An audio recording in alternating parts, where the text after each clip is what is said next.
आप भी उस सत्संग में थी क्या? भोले बाबा की सत्संग में भीड़ में दब गए। भीड़ थी, वो एक दूसरे के ऊपर हो गए बच्चे। 100 से अधिक मौत के बाद बाबा रफू चक्कर, बाबा के आश्रम पहुंची पुलिस, आई खाली हाथ। सीएम योगी का आदेश, बुलडोजर ले जाओ, बटालियन उतारो, 24 घंटे में आरोपी को लाकर दो। सड़कों पर उतरे डीजीपी, 10 आईपीएस, 20 दरोगा, 500 पुलिस वालों ने किया बाबा का ऑपरेशन लॉन्च। मुख्य सचिव उतरे सड़कों पर, हाथरस डीएम के उड़े होश, यूपी में होने वाला है कुछ बड़ा। दरअसल यूपी के हाथरस में नारायण सरकार हरि उर्फ भोले बाबा के अनुयायी उनके पांव की धूल लूटने के लिए इस कदर पागल हुए कि भगदड़ मच गई। इसके बाद लाशों का अंबार लग गया। हाथरस में भगदड़ कांड के बाद नारायण सरकार हरि लाइमलाइट में आ गए।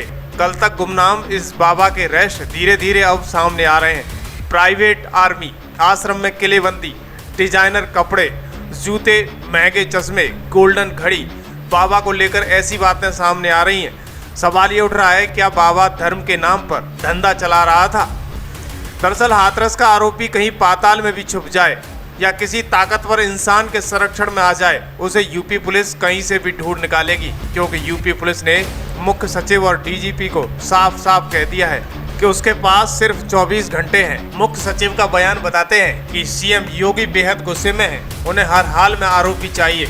जितनी फॉर्च्यूनर ले जानी है ले जाओ, पुलिस ले जानी है ले जाओ, जो आदेश चाहिए निकाल लो, लेकिन सैकड़ों जान से खेलने वाले बाबा बचना नहीं चाहिए।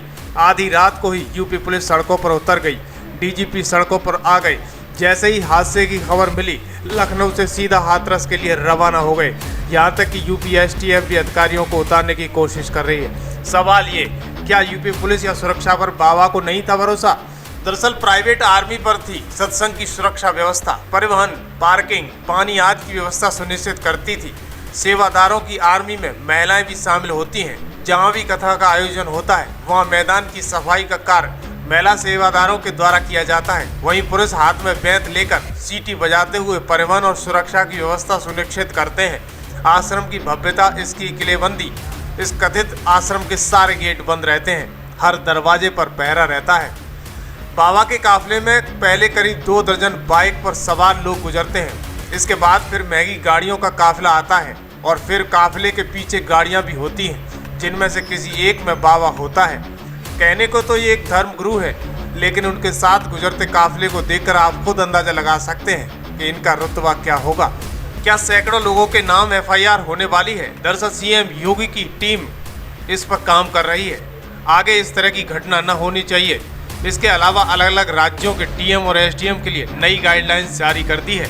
जिन एसडीएम साहब ने वहां कथा की परमिशन दी, अब उनकी फाइल को खोला जा रहा है। परमिशन किस आधार पर दी, ये भी पता किया जा रहा है। लेकिन सोचिएगा, आखिर पढ़ाई लिखाई की कितनी अव्यवस्था है। क्या कोई धूर्त इंसान या नाम बदलकर भोले बाबा रख ले तो भगवान बन जाता है? जिस बाबा के यहाँ किसी इंसान की जान की कीमत कीड़े मकोड़ों की तरह होती है, उस बाबा की कहानी अपने आप में हैरान कर देने वाली है। सवाल ये उठता है कि बाबा के पास कोई चमत्कारी शक्ति है, लेकिन हाथरस कांड में एबीसीडी क्या है? दरअसल पीएम मोदी का संसद में भाषण चल रहा था, दूसरी तरफ योगी की एक जरूरी मीटिंग हो रही थी। तभी खबर आती है कि अस्पताल भर गई, शहर की एम्बुलेंस कम पड़ गई, डॉक्टरों को बाहर से बुलाया जाता है। आखिर सवाल ये है कि बाबा राम रहीम या रामबल की तरह बाबा कैसे बने? कहते हैं कि फॉर्च्यूनर गाड़ियों का काफिला निकलता है तो पुलिस रास्ता खाली करने में लग जाती है। दावा यह है कि 40 से ज्यादा बाउंसर बाबा की सुरक्षा में रहते हैं, इसलिए भीड़ तो पास आ ही नहीं सकती है। लेकिन बाबा भगदड़ से बाहर निकल जाते हैं और 100 से अधिक लोगों की मौत हो जाती है। घटना दर्दनाक नहीं बल्कि आत्मा को झकझोर देने वाली है। पुलिस की नौकरी छोड़ पहले लोगों के हाथ देखता है, वहाँ सफलता मिलती है तो पूजा करवाने लगता है और झूठी मूठी कथाएं कहने लगता है। इसके बाद टीम बनाता है, भौकाल दिखाता है। राम रहीम और निर्मल बाबा की तरह भी बैकग्राउंड कोई बाबाओं वाला नहीं है। इसे भी सभ्यता या मठ का ज्ञान नहीं है। कुछ पढ़ी पढ़ाई बातें बोलता है और महिला भरोसा कर लेती हैं और लाखों की संख्या में लोग हुजूम बनाकर इकट्ठा होने लगते हैं, जिसका परिणाम इसी प्रकार होता है। अर्थव्यवस्था, झूठा दिलासा और निर्मम हत्या। दरअसल नारायण सरकार हरि उर्फ भोला बाबा लाइफ स्टाइल ऐसी कि बड़े से बड़े रईस ज्यादा भी शर्मा जाएं। ये बाबा गाड़ियों का काफिला लेकर चलने के साथ कपड़ों के लिए पर्सनल डिजाइनर की भी फौज रखता है। न बाकी धर्म गुरुओं की तरह बदन पर भगवा कपड़ा पहनता है और न ही किसी तरह की लाइफ स्टाइल लेता है। इससे उलट बाबा एकदम टिप टॉप अंदाज में रहता है। बाबा की ऐशो आराम लाइफ स्टाइल जीता है। ऊपर से नीचे तक सफेद लिबास में रहने वाला नारायण सरकार हरि को महंगे महंगे चश्मों का शौक है। हमेशा इसके साथ गोल्डन घड़ी होती है। बताया जाता है कि बाबा के कपड़े जूते विशेष रूप से डिजाइन होते हैं। बाबा ने कपड़ों के लिए अलग से डिजाइनर को रख रखा है। लेकिन बड़ी बात यह कि घटना की जांच शुरू होने से पहले ही पुलिस ने गुलाटी मार ली है। नारायण सरकार उर्फ सूरजपाल पर कोई एफआईआर नहीं हुई है। सिर्फ सेवादार और आयोजकों पर पुलिस केस लिखा गया है। नारायण सरकार को अब चिंता की जरूरत नहीं है, छिपने की भी आवश्यकता नहीं है। एफआईआर में नारायण सरकार नामजद नहीं है। कल तक बेहद कड़ी कार्रवाई और किसी को नहीं बख्शा जाएगा वाले बयान के बीच डीजीपी हाथरस पहुंच गए थे। रात में एफआईआर लिखी गई और कॉपी सामने आई तो नारायण सरकार पर केस नहीं लिखा गया।